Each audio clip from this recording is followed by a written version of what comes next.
समस्त प्रभु प्रेमी भक्तों को जय सिया राम। आज का विषय है जीवन में प्रेम की प्रधानता। मनुष्य जीवन प्रेम पूर्ण होना चाहिए। करुणा, प्रेम, दया, परोपकार, सद्भावना, समन्वय, सम्मान आदि ये सब प्रेम के ही अलग अलग घटक हैं, लक्षण हैं। यदि प्रेम है, जब प्रेम से परमात्मा को प्राप्त किया जा सकता है तो प्रेम अलौकिक, अनुपम, दिव्य वास्तव में है। प्रेम के बिना जीवन नीरस नीरस है। यदि प्रेम नहीं है तो अपने भी पराये हो जाते हैं, और यदि जीवन में प्रेम है तो पराये भी अपने हो जाते हैं। प्रेम की भाषा पशु पक्षी भी समझते हैं, प्रकृति भी समझती है। जड़ चीज़ों पर भी प्रेम का प्रभाव पड़ता है। गोस्वामी श्री तुलसीदास जी महाराज से किसी ने कहा कि महाराज जी, आप ये बताएं कि हमारे इंद्रियों के जितने भी इंद्रियां हैं, अर्थात आँख, मुंह, हाथ, कान और शरीर के जितने भी अवयव हैं, घटक दल हैं, हृदय है, हाथ है, नेत्र है, जो भी हैं, इसका उपयोग प्रेम से युक्त कैसे किया जाए?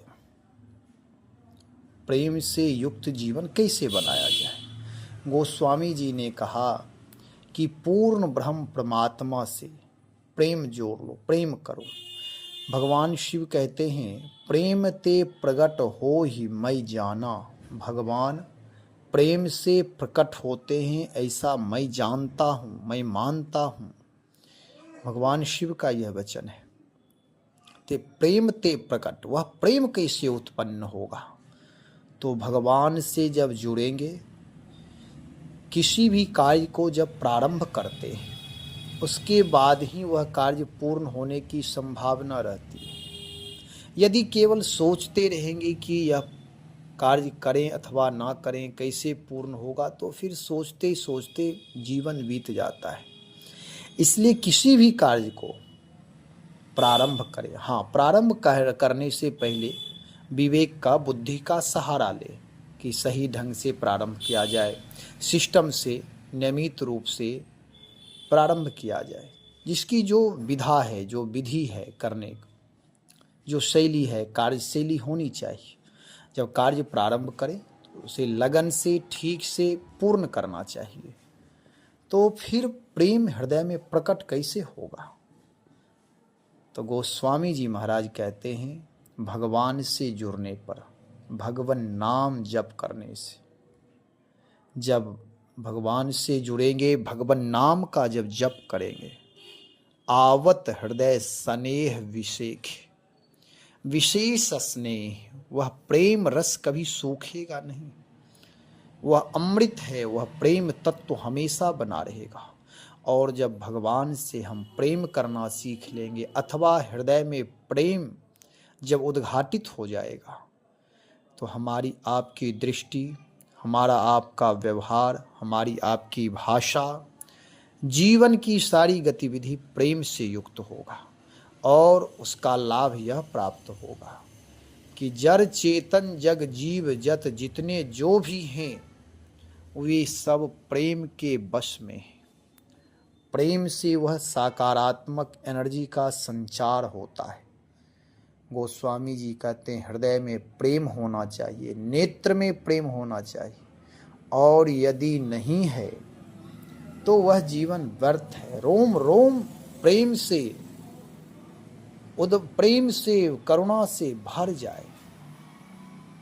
दोहावली में कहते हैं, हिये फाटहूँ फूटहूँ नयन, जरौं सो तन के ही काम, द्रवहि स्रवहि पुल कई नहीं, तुलसी सुमिरत राम।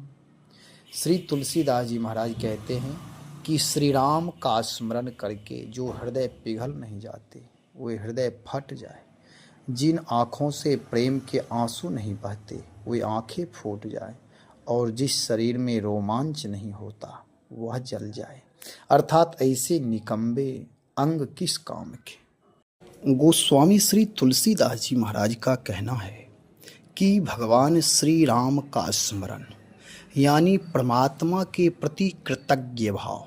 जैसे लोक व्यवहार में यदि कोई हमारा कुछ सहयोग किया, परोपकार किया, तो कभी स्मरण करते हैं कि देखो विषम परिस्थिति में वह सहयोग किया था, तो हृदय भर आता है। ऐसे ही परमात्मा हमारे जीवन के मूल तत्व हैं, उनके प्रति कृतज्ञ भाव होना चाहिए। और जहाँ कृतज्ञता प्रकट करते हैं तो हृदय में प्रेम भर आता, और वही हृदय प्रेम मानो नेत्रों से आंसू बन करके निकलते हैं। वही प्रेम प्रवाह है, अनुराग है, वही दिखाई देता है। और यदि भगवान के प्रति, प्रकृति के प्रति, माता पिता के प्रति, गुरुजन के प्रति सम्मान भाव नहीं है, आदर भाव नहीं है, प्रेम भाव नहीं है, तो गोस्वामी जी कहते हैं ऐसा हृदय फट जाए। वह हृदय हृदय नहीं है। जिस हृदय में करुणा नहीं, प्रेम नहीं, वह हृदय है।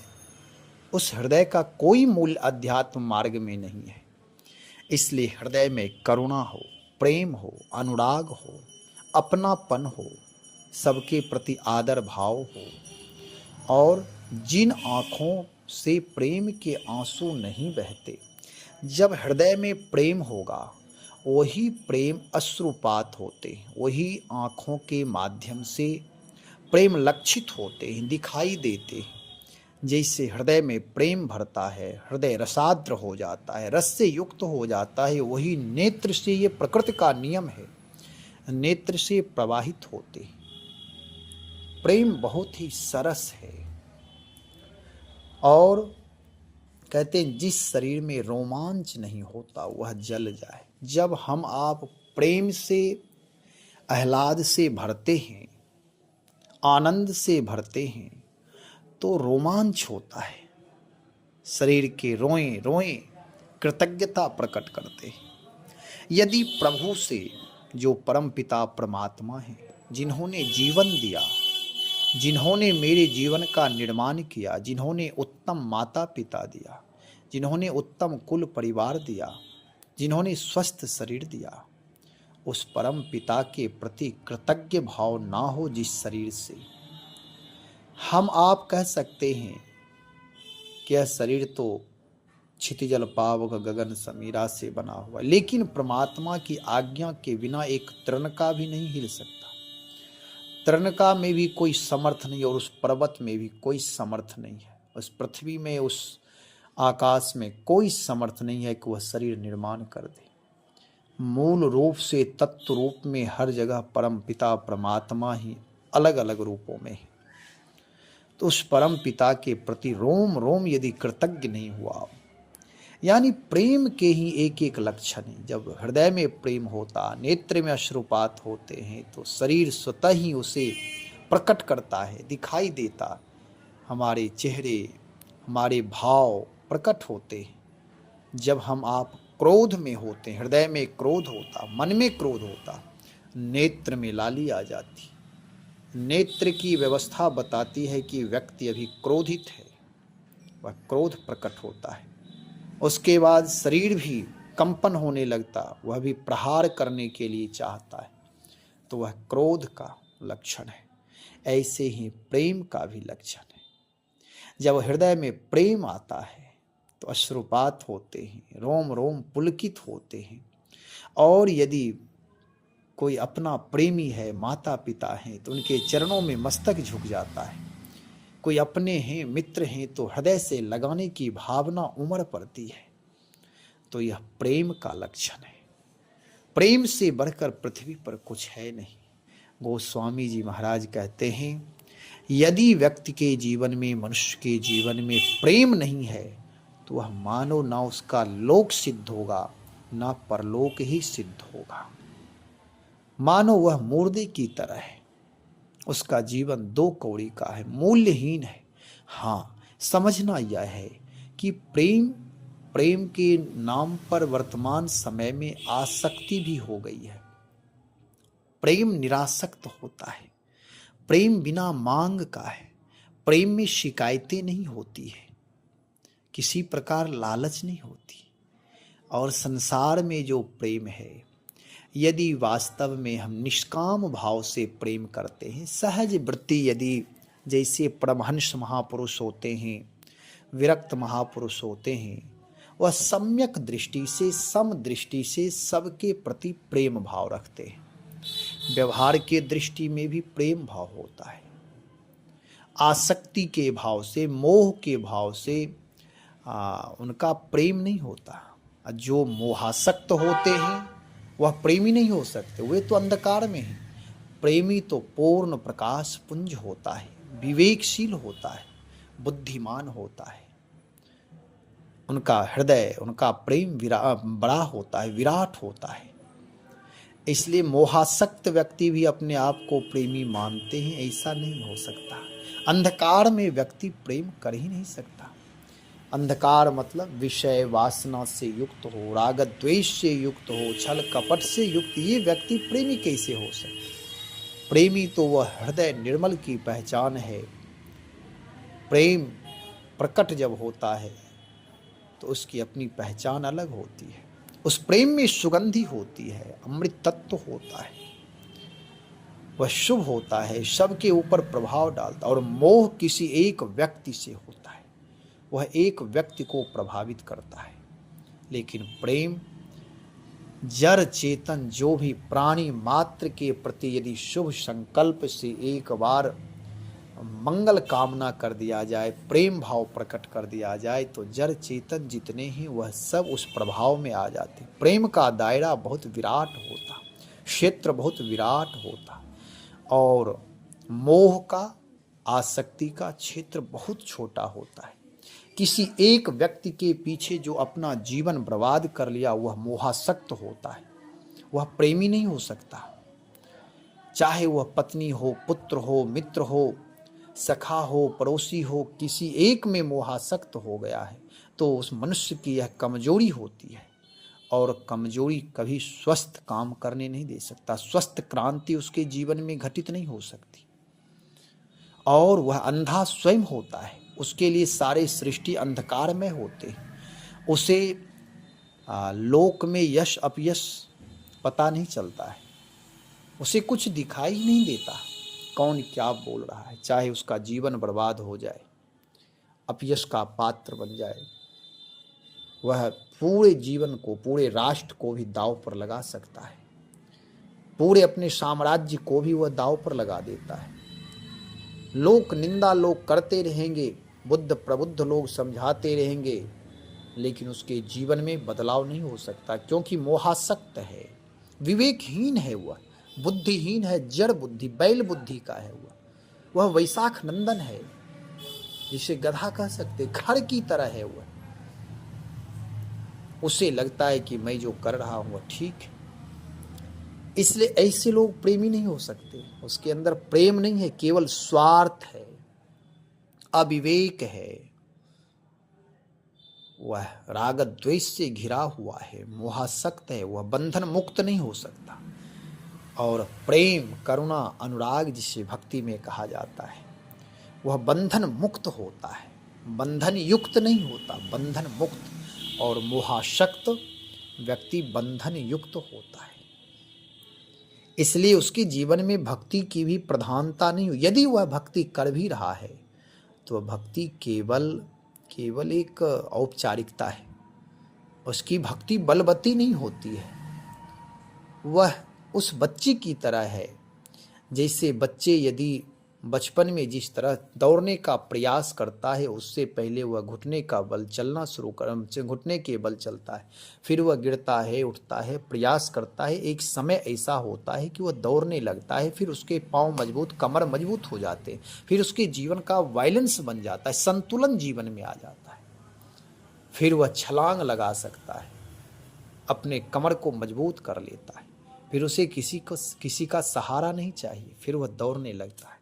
लेकिन जो बच्चा सब दिन घुटने के बल ही चलते रह जाए, उठे गिरे, इसका मतलब है कि वह व्यक्ति उसके टांग कमज़ोर हैं, पैर कमज़ोर हैं, कमर कमज़ोर हैं, घुटने कमज़ोर हैं, और कमज़ोरी बनी ही रह जाती है। फिर वह प्रशंसनीय नहीं हो सकता, उसे तत्क्षण इलाज की आवश्यकता, अथवा वह पोलियो ग्रसित है, पैरालिसिस ग्रसित है, किसी न किसी रोग से वह ग्रसित है।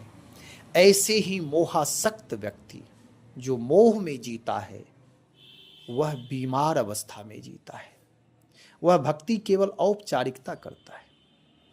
लोगों की दृष्टि में हो सकता है अबुध लोग, मूर्ख लोग, भावुक लोग केवल यह समझेंगे कि यह भक्ति का प्रारूप है, लेकिन बुद्ध ज्ञानी विवेकी पुरुष प्रकृति की दृष्टि, प्रकृति की कैमरे अलग होते हैं। वह पहचान लेती है किसकी क्या भावना। अरे पशु भी पहचान लेते हैं, हित अनहित पशु पक्षियों जाना। बाद में वैसा व्यक्ति केवल हाथ मल करके, पछतावा करके, सिर धुन धुन करके रहता है कि मेरा जीवन व्यर्थ हो गया, मैंने अपने जीवन में ज्योत नहीं जलाई, प्रकाश की व्यवस्था नहीं की, मैं बैसाखी के सहारे जीवन को रखा, कमजोर बना करके रखा। वह व्यक्ति से ना राष्ट्र का भला होता। जो आत्म भला नहीं कर सकता वह राष्ट्र का भला क्या करेगा।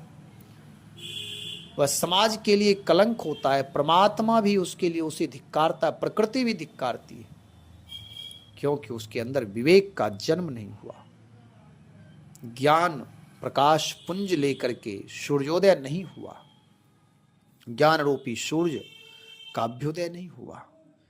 ऐसा जीवन व्यर्थ जीवन होता है। इसलिए गोस्वामी जी महाराज कहते हैं कि मेरी बात मानो कि भगवान श्री राम का स्मरण करते हुए हृदय भर आए, और यदि हृदय नहीं भरा तो समझ लो कि वह व्यक्ति भक्ति नहीं कर रहा है।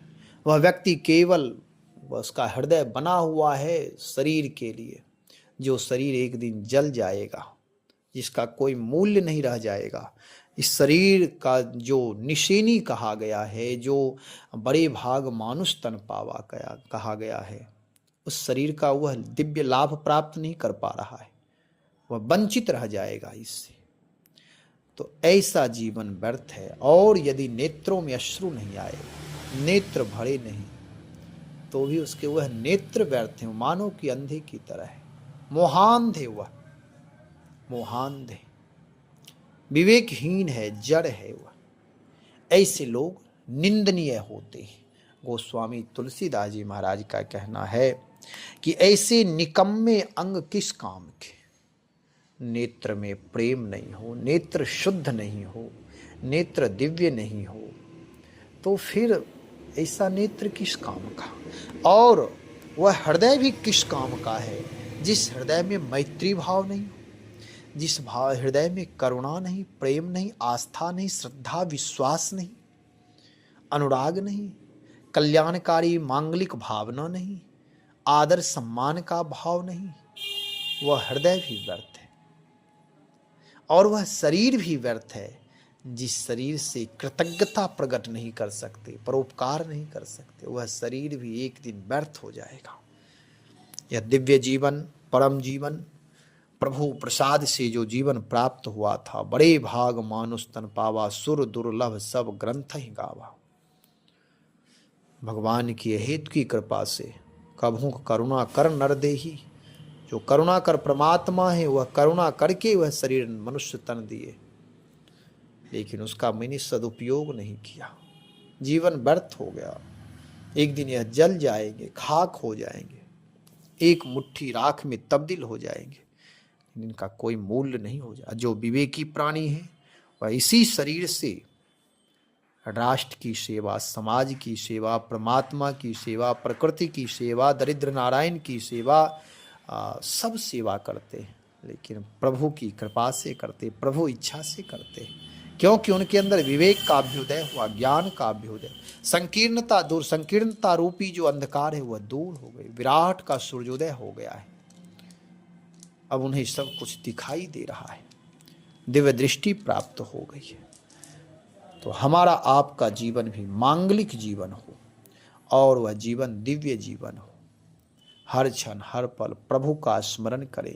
स्मरण करते करते हृदय में प्रेम भी हो जाएगा, नेत्र में प्रेम हो जाएगा, शरीर में रोम रोम प्रेम से आप लवित रहेंगे। इसलिए मनुष्य जीवन को कृतज्ञ बनाए, आदरपूर्ण बनाए, स्वाभिमान जागृत मनुष्य जन्म बनाए। स्वदेश प्रेम हो, अपनी मातृभूमि से प्रेम हो, अपने माता पिता से प्रेम हो, अपने देश का स्वाभिमान गौरव हो, अपनी प्रकृति पर गौरव करें, परमात्मा पर गौरव करें, अपनी भक्ति पर गौरव करें। गौरव का मतलब अभिमान नहीं होता है, स्वाभिमान में प्रतिष्ठित होना। स्वाभिमान का मतलब भी अहंकार नहीं होता है। स्वाभिमान का मतलब होता है कृतज्ञ भाव, दृढ़ता, दृढ़ विश्वास, बट विश्वास अचल निज धर्मा। कहा गया जैसे बट वृक्ष होता है वैसे ही मेरा विशाल हृदय हो, विशाल नेत्र हो। विशाल का मतलब कि शरीर बहुत बड़ा नहीं हो जाए, हृदय बहुत बड़ा नहीं बट वृक्ष की तरह हो जाए, मतलब हृदय की भावना, नेत्र की भावना, नेत्र शुद्ध हो जाएंगे। तो इस प्रकार से राम नाम का स्मरण करें, सारे सद्गुण जीवन में आ जाएंगे। हृदय भी निर्मल पवित्र हो जाएगा, नेत्र भी निर्मल हो जाएंगे, दोष रहित हो जाएंगे, और शरीर का भी सदुपयोग हो जाएगा। शरीर भी पुलकित होते रहेंगे भाव में भर करके, और इस शरीर से परमात्मा के हित की कृपा से सेवा सुमिरन भी प्रारंभ हो जाएगा। तो राम नाम पर हमने चर्चा की। राम नाम से अपने जीवन को जोड़े। राम नाम के प्रभाव से गोस्वामी जी महाराज और शास्त्र, पुराण, वेद शास्त्र सब कहते हैं कि हृदय, नेत्र, शरीर तभी सार्थक हैं जब हम भगवान से, भक्ति से, ज्ञान से, विवेक से, धर्म से जोड़ दें, तभी जीवन मूल्यवान बनेगा। इसलिए स्वयं धर्म से जुड़े, भगवत भक्ति से जुड़े, अन्य लोगों को भी प्रेरित करें भगवान की भक्ति से जुड़ने के लिए, भगवत भक्ति से उन्हें भी जोड़ें। हमारा आपका जीवन, हमारा आपका परिवार, हमारा आपका समाज, हमारा आपका देश, सारे ब्रह्मांड सात्विक हो, एक दूसरे से प्रेम करें, सबके प्रति अपनापन हो, मैत्री भाव हो। तो यही मंगल कामना है। स्वयं राम नाम जपे, सेवा और सुमिरन से जुड़े रहें, अन्य लोगों को भी सेवा और सुमिरन से जोड़ें। श्री राम जय राम, जय जय राम, श्री राम जय राम, जय जय राम।